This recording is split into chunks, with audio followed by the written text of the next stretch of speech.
at the event, two popular poets came to speak, and that was Just Words and Pharaoh Wordsmith. And they were invited and they shared some of their poetry.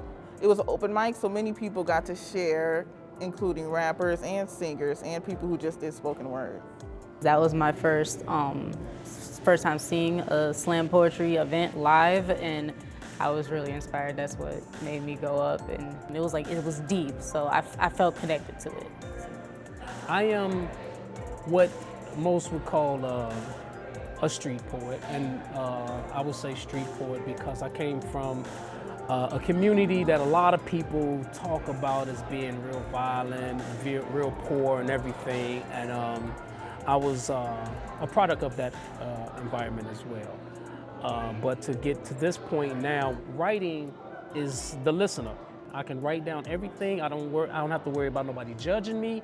I don't have to worry about nobody giving me advice, wrong advice, good advice. I don't have to worry about it anyway, or where I have to make a decision.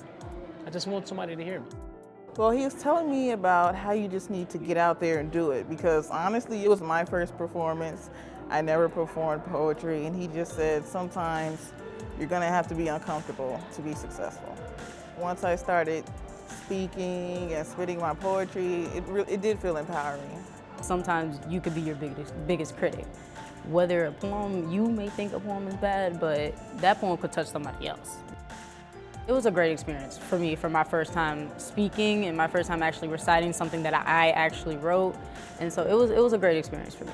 My father had passed away when I was little, and I recently found out that he used to be a writer, and I didn't know that. So I was like, well, I just have this gift and I don't know where it came from. And my grandma was like, your dad used to write. So ever since then, ever since I was told that, I started writing poems and things of that nature. And I read one poem that was about him because his birthday is coming up.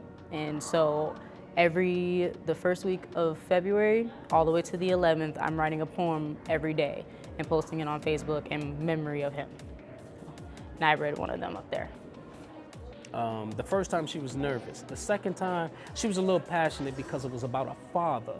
She's gonna stay in my mind because I know she's a poet. I know she's trying to express something. I know she's still dealing with something, and this is her way of venting. Remember, we spoke of that.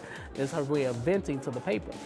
I don't think I would have done it anywhere else if it was a big crowd. I felt this was like home. So I was like, okay, let me just take this chance. And I took the chance and got an amazing outcome. And now I wrote like 3 poems after I got home, and I was like, I'm gonna keep doing it. The poem I presented at the event was called Blackbird, and the blackbird is supposed to represent kind of the political stances that are going on at the moment, and the dove was supposed to represent white privilege. So basically the metaphors that I was putting in there represented what's going on today in society. What we are taught in our Black history is everything is struggle, everything is mad, but it's more than that. You know, we have happy times, we have happy foods, every culture has this. You say Black experience as saying that every other race can relate to what I'm saying, because it's the experience, but Black experience have this same thing. So that is why I like to perform at some of these events during Black History Month.